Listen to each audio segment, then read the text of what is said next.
Daftar kasus penculikan anak di Indonesia selama Januari tahun 2023 berikut adalah daftar kasus penculikan anak di Indonesia selama Januari tahun 2023. Awal tahun 2023 diwarnai dengan maraknya penculikan anak di Indonesia.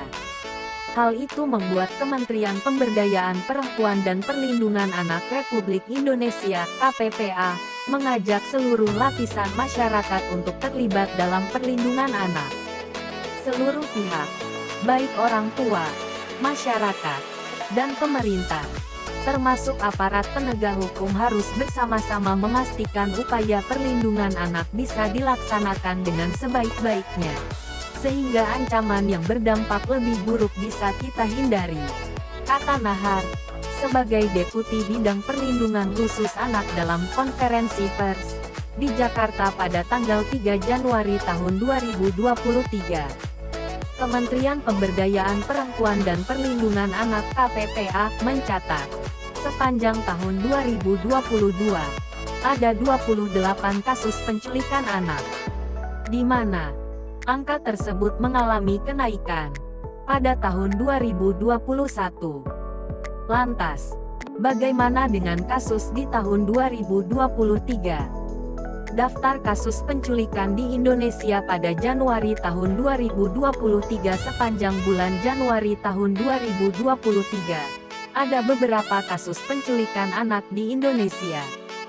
Berikut merupakan daftar kasus penculikan anak di Indonesia.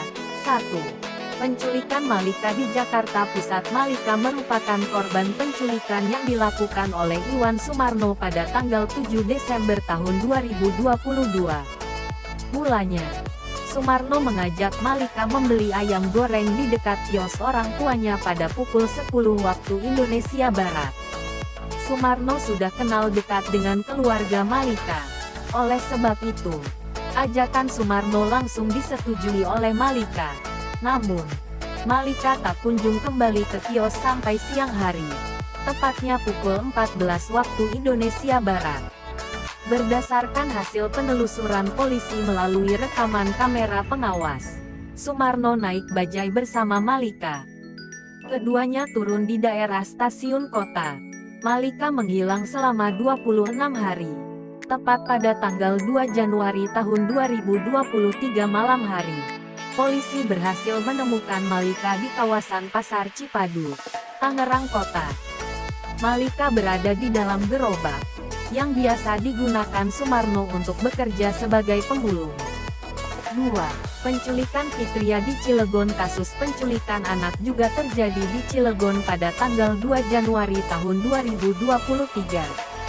Dia adalah Fitria, perempuan berumur 4 tahun diculik oleh HH. Setelah menculik Fitria, pelaku menyuruhnya menjadi pengemis. Pada tanggal 25 Januari tahun 2023 dini hari, pelaku dan Fitria ditemukan di jalanan Pasar Minggu, Jakarta Selatan. Polisi langsung meringkus pelaku untuk dimintai keterangan di Polsek Pasar Minggu. Sedangkan Fitria langsung mendapatkan trauma healing beserta keluarganya. 3. Penculikan dan pembunuhan anak di Makassar. MFS yang berumur 11 tahun meninggal dunia setelah dibunuh oleh MF, 18 dan AD, 17. Penculikan serta pembunuhan ini dilakukan karena MF dan AD ingin menjual organ tubuh yang terbuai oleh situs jual beli organ tubuh manusia di luar negeri dalam website Yandex. Pada awal Desember, Ade berselancar di internet dan menemukan situs Yandex yang menerima transaksi organ tubuh. Kemudian Ade mengajak MF untuk mencari korban. Ade dan MF akhirnya membunuh dan menculik MFS pada tanggal 8 Januari tahun 2023. MF dan Ade kemudian diringkus oleh pihak kepolisian pada tanggal 9 Januari tahun 2023. Keduanya dibawa ke Polsek Panakukang, Makassar, untuk dimintai keterangan. 4. Penculikan anak di Semarang. WD, anak laki-laki yang berusia 8 tahun diculik oleh S64. Mulanya, cara pelaku menculik WD dengan mengajak ngobrol bapaknya WD, Setiawan.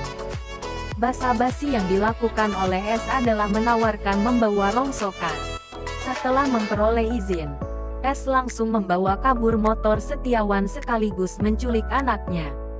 Pada tanggal 11 Januari tahun 2023, WD ditemukan dengan keadaan lemas. Polisi langsung meringkus pelaku penculikan.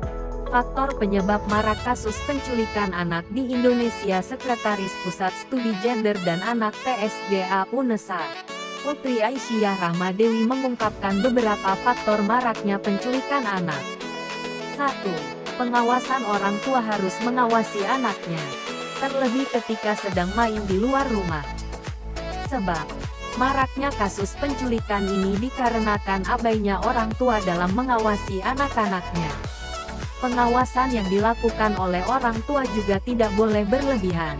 Pasalnya, bisa membuat anak merasa tidak aman dengan orang terdekatnya, yakni orang tuanya sendiri. Hal itu disebut sebagai mean world syndrome, dunia yang kejam. 2. Lingkungan selain orang tua. Masyarakat juga perlu ikut dalam mengantisipasi kasus penculikan anak.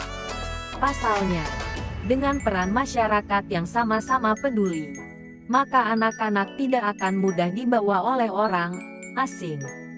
Kerjasama antara orang tua, masyarakat dan pihak sekolah adalah pencegahan efektif dalam menghindari penculikan anak. 3. Peran pemerintah. Abainya pemerintah juga menjadi faktor maraknya penculikan anak, terlebih dalam mengantisipasi penculikan anak. Kurangnya fasilitas publik membuat anak-anak sulit mencari taman bermain. Untuk itu, pemerintah perlu memperhatikan ruang publik yang aman dan ramah anak. 4. Kondisi ekonomi. Faktor terakhir adalah kondisi ekonomi keluarganya yang lemah. Kerentanan ini yang dimanfaatkan oleh pelaku untuk menculik anak dengan berbagai iming-iming yang ditawarkan oleh pelaku kepada korban penculikan.